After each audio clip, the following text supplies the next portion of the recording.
Welcome forward here. Today's message is brought to you by Hippocrates.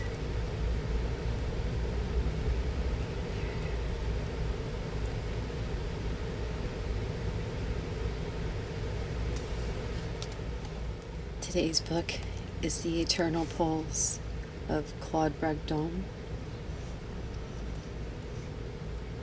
I'm going to share the introduction. The Tangled Skein of Destiny. When I was a boy, I knew an old Dick Deadeye of a sailor who taught me to tie all knots of nautical knots, to splice rope, and to form string figures. His art included not only the tying of knots, but their untying, and to impress me with the value of this accomplishment, he spun the following yarns. In the old piratical and buccaneer days, troublesome or incriminating persons on board ship were disposed of by the simple expedient of making them walk an outboard plank into the sea.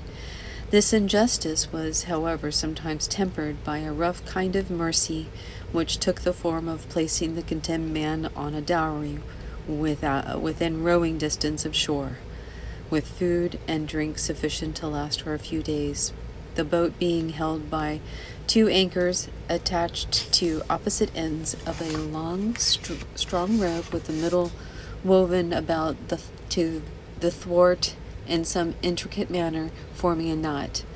If the prisoner could untie this knot, he would be able to throw the anchoring rope free and row away, but failing in this, death was certain. The old sailor tied this death knot with a clothesline around a stick of wood. Although the thing seemed impossible, there was a way of disengaging the rope, a way known to the marooners, and therefore discoverable by the marooned. After I had tried in vain, he showed me how it was done.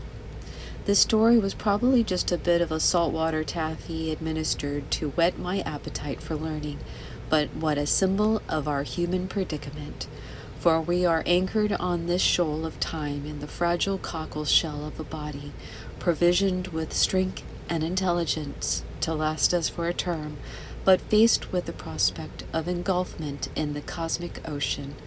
And yet we feel that somewhere there may be a strand, some safe, palm-sheltered haven, attainable could we unravel the tangled skein of destiny which holds us.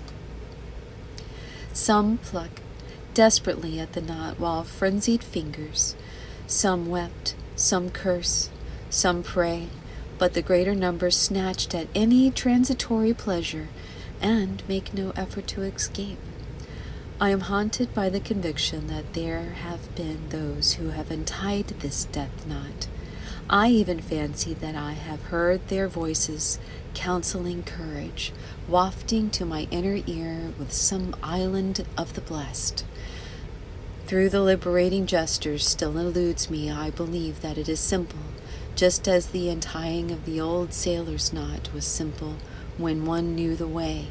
It cannot, however, be a single act, but rather a course of action, and one intimately connected with the entire conduct of one's life. In this book, I have tried to indicate this process in the manner in which I have come to understand it, as traced by the never-resting stylus of my individual consciousness. And that concludes the introduction.